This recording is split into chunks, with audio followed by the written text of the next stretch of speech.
5 gavėnios sekmadienis ir jį pradeda Senojo testamento didysis pranašas Ezekielis. Aš atversiu jūsų kapus ir prikelsiu jus iš jūsų kapų. Pranašas Ezekielis yra pamoka ir pavyzdys kiekvienam iš mūsų. Nežiūrėk žmogau, kur tu dabar randiesi. Žiūrėk žmogau, kokia tavo mintis, ką tu matai priekyje, ko tu gyveni ir kas yra tavo sieloje, širdyje ir prote. Apaštalas Paulius laiške Romiečiams šiandien sako, kas gyvena kūniškai, negali patikti Dievui. Įsivaizduojate, ko nori Dievas per apaštalą Paulių iš kiekvieno iš mūsų? Mums ne tik nori priminti, bet ir sako, kūniškai gyventi negali. Tiksliau, vien tik kūniškai. Nes kūnas yra tik instrumentas tai Dievo šventovei, kuri yra kiekviename iš mūsų ir apie kurią kalba ir apaštalas Paulius, kad mes esame Dievo šventovės. Jeigu tu, žmogau, esi Dievo šventovė, kaip yra nuostabu, kad tavyje gyvena ne tvartas, ne purvinos kareivinės, ne dar kas nors kito, kur mes patys save nukeliame, bet mes galime save nukelti į šventovę. Ir mūsų gyvenimas ne tik, kad turi, bet jisai ir gali tapti kaip šventovė. O tai yra didžių žmonių gyvenimo atsiekimai, kurie galbūt kartais netgi dešimtmečius gyvendami vargiai ir skurde, bet kadangi jie dvasioje buvo pilni Dievo šventovės, jie sužibo, jie kaip žvaigždės patekėjo danguje. Taip ir žmogui yra skirta gyventi amžinai, jeigu jis yra ne kūniškas pirmiausia, bet dvasiškas, stiprus dvasia. 5 gavėnių sekmadienio Evangelija pagal Joną mums pasakoja apie Lozorių iš Betanijos. Lozorių, kuris sunkiai serga. Jo seserys praneša Jėzui apie sunkią padėtį šeimoje ir kviečia Jėzų kuo greičiau atvykti. Jėzus delsia ir taip Lozorius numiršta. Praeina 4 dienos, kaip jis jau kape. Ir tik tada Jėzus ateina.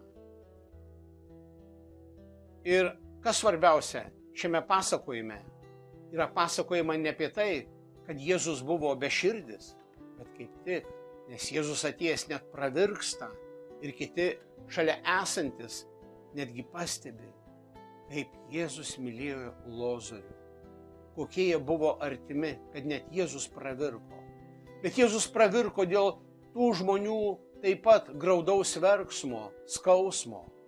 Jis pravirko iš meilės, iš atjautos ir jis žinojo, kas čia įvyks.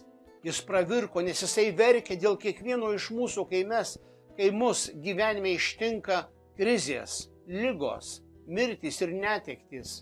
Ar mes turime tikėjimą? Ar mes į jį atsigręžiame? Šiaip visas gavėnios metas ir visos Evangelijos ypatingų būdų mums kalba, žmogau, pasitikėk Dievu. Tikėk Dievu. Tu viską pakelsi, tu viską ištversi, tu viską gali. Tik tikėk Dievu. Taigi skaitome. Šitą ligą nemirčiai, bet Dievo garbei, pasakė Jėzus. Tada Morta atsiliepė. Aš žinau, jog jis prisikels paskutinę dieną, mirusiems keliantis. Jėzus jai tarė. Aš esu prisikėlimas ir gyvenimas. Kas tiki mane, nors ir numirtų, bus gyvas, ir kiekvienas, kuris gyvena ir tiki mane, neragaus mirties per amžius.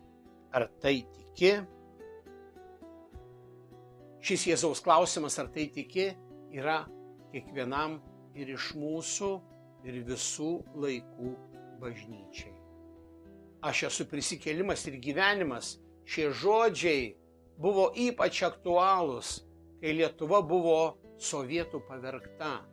Tuomet jaunimas ir pagyvenę žmonės, visi, kurie turėjo jėgų, ir slapta ir viešai statydavo kryžius pakelėse, Kryžių kalne ir kitose vietose. Lietuva išgarsėjo kaip kryžių šalis. Ir kaip aš pats pamenu, dažniausiai būdavo ant tų kryžių rašomi būtent šie žodžiai: aš esu prisikėlimas ir gyvenimas. Tai, kad galbūt kaip tuomet Lietuva išgyveno tam tikrą Golgotos laikotarpį, žmonės tikėjo, kad Golgota irgi turi savo pabaigą. Bet kokie skausmai, išbandymai, netektys, suspaudimai, viskas praeina tam, kuris myli Dievą, ir jam viskas išeina į gerą. Taigi šio sekmadienio pasakojimas apie Lozorių iš Betanijos, kurį Jėzus prikelia iš kapo ir kuris atgyja, yra pasakojimas apie kiekvieną iš mūsų. Jeigu aš galbūt irgi esu apmiręs, ar nelaikas ir man keltis ir pradėti savo gyvenime viską iš naujo? Turbūt esame girdėję daugelis labai garsią anglosaksų pasaulyje giesmę What a Friend We Have in Jesus. Viena paprasčiausių ir labiausiai guodžiančių kada nors parašytų giesmių: kokį draugą mes turime Jėzuje. Kokia privilegija nešti viską Dievui maldoje. O kokią ramybę dažnai prarandame. O kokį nereikalingą skausmą mes nešame. Visą tai todėl, kad nenešame visko Dievui maldoje. Džozefas Krivenas šią giesmę parašė 1857 metais. Jis tarp kitko gimė ir užaugo Šiaurės Airijoje, baigė Dubline Trinity koledžą ir vėliau kaip misionierius išvyko į Kanadą. Jis buvo krikščionių misionierius, dirbantis Kanadoje, kai išgirdo, kad jo motina sunkiai serga Airijoje. Jis negalėjo ten nuvykti, pabūti su ja. Vietoj to jis parašė paguodos laišką, pridėjęs šios giesmės žodžius, ir išsiuntė jai paštu. Jis pasiūlė jai ligos metu Jėzaus draugiją ir paguodą. Jis žinojo, kad ligos ir vienatvės metu nėra nė vieno, kuris galėtų mums suteikti geresnę draugiją ir paguodą nei Jėzus. Tikrai nėra didesnio draugo už Jėzų. Tegul šio 5 gavėnios sekmadienio nuotykis, pasakojimas apie Lozorių iš Betanijos, galbūt, kai mums brangus žmogus serga, negali įvykti tokių stebuklų, kuriuos padarė Jėzus Lozoriui, bet galbūt šis pasakojimas apie Džozefą Kriveną, jo laišką, jisai nesitikėjo, kad iš to jo laiško jo žodžiai, jo tie posmeliai paguodos taps giesme, nes atsitiktinai kažkas išspausdino laikraštyje, kokie gražūs tekstai, kokie prasmingi žodžiai. Ir staiga atsirado kažkas žmogus, kuris buvo muzikas, tai perskaitęs suprato, kokia tai gali tapti nuostabi giesmė. Mėly tikintieji, štai kas yra žmogaus gyvenimas. Mes kiekvienas iš mūsų dedame po plytą į Dievo šventovę savo gyvenimus. Ir galbūt nežinome ir nesužinosime, kaip ta šventovė statosi po mūsų, bet kiekviena ta plyta iš mūsų yra Dievui svarbi ir labai reikalinga. Būkime palaiminti.